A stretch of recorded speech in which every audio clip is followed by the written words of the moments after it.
అర్హులైన పేద ప్రజానికాన్ని కులం మతం ప్రాంతం ఉద్దేశం లేకుండా మరి స్థానిక శాసనసభ్యులు గౌరవ మంత్రి వాళ్ళు విద్యావంతుడిగా ఉన్న శ్రీ అమర్నాథ్ గారి నేతృత్వంలో పార్టీలు కులాలు మతాలకు అతీతంగా గౌరవ ఏడీసీ గారిని వేదిక మీదకి రావాల్సిందిగా కోరుతున్నాం.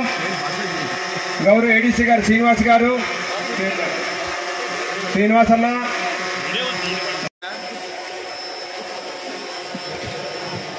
టిడ్కో డైరెక్టర్ శ్రీ నాగేశ్వరరావు గారు, అదేవిధంగా గోవిందరావు గారిని హార్దికంగా ఆహ్వానిస్తున్నాం. మరి ఈ రోజున అనకాపల్లి నియోజకవర్గంలో కట్టడం జరిగింది. ఈ హౌసెస్లో మొత్తము 86 బ్లాక్స్ ఉన్నాయి. మొత్తం ప్రాజెక్ట్ కాస్ట్ చూసుకుంటే 153.82 కోట్లు ఖర్చులైంది. ఇప్పటివరకు ప్రోగ్రెస్ చూస్తే 365,430 SFTతో ఉన్న మొత్తము 7,744 హౌసెస్ కంప్లీట్ చేయడం జరిగింది. ఈ మొత్తం టిడ్కో డిపార్ట్మెంట్ ద్వారా ఈ మొత్తం అన్నీ పూర్తి అయింది. మీరు ఇన్ఫ్రాస్ట్రక్చర్ సౌకర్యాలు చూసుకుంటే మనము వాటర్ సప్లై ఇక్కడ ఇవ్వడం జరిగింది. అంటే రన్నింగ్ వాటర్ అందరికీ ఉంది.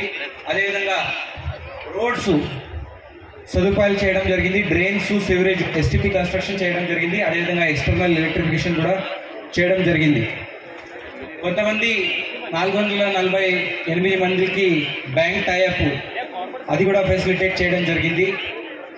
గత కొన్ని రోజుల నుంచి దీని మీద కంటిన్యూస్ రివ్యూ చేస్తూ దాంట్లో అర్జీ పెట్టిస్తే మేము ఆ ఇష్యూస్ వెరిఫై చేసి రిజాల్వ్ చేయడానికి ఖచ్చితంగా ప్రయత్నిస్తాము.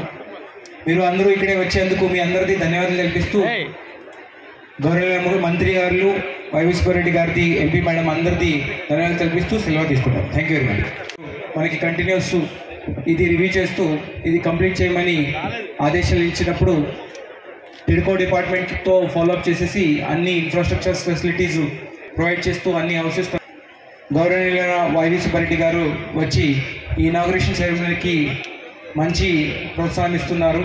ఇంకా అనకాపల్లి జిల్లాలో 1 సెంట్ హౌసెస్ 1.5 సెంట్తో మనకి PMIY UDA హౌసెస్ కూడా కట్టడానికి ఉన్నాయి. అవి కూడా ప్రోగ్రెస్లో తీసుకొస్తున్నాము. అదేవిధంగా ఇంకా ఎవరికైనా